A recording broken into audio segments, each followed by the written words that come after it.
Yung co-office mate natin, no? Sobrang sipag niyan. Big salute, Manuel. Biro yung ganong responsibilidad.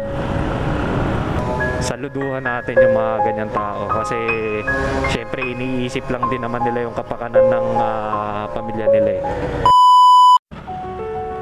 Okay, mga ka-INSP, pauwi na tayo. So ayan, yung co-office mate natin, no? Sobrang sipag niyan. Big salute, Manuel. Shoutout sa'yo, shoutout. Yan, kita nyo, after work namin, papakbak yan. Biruin nyo, medyo pagod ka na sa trabaho, tapos papakbak ka pa ng diba? Sangkas. Bibiro yung ganong responsibilidad.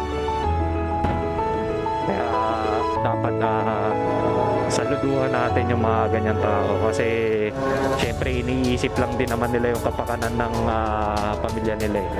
Diba? Hindi naman yung sa pansarili lang nila.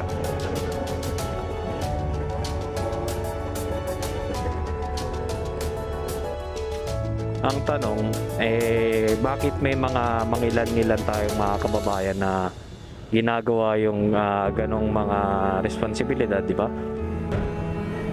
O kaya tawagin na lang natin na nagmumultitask sila, di ba?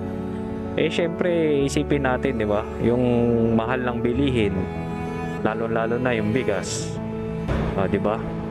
Yung ulam pa. Paano na lang sila mabubuhay kung walang magtataguyod sa kanila, di ba? Tapos kakarampot lang yung kinikita mo, di ba? Tsaka mahirap din ang buhay ngayon. Kasi biruin nyo, sabihin natin yung 1,000 nyo malaking pera na sa inyo. No.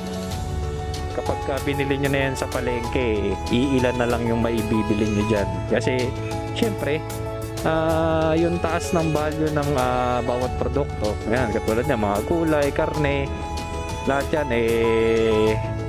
may panahon na nagtataas talaga. Hindi naman siya totally fixed talaga.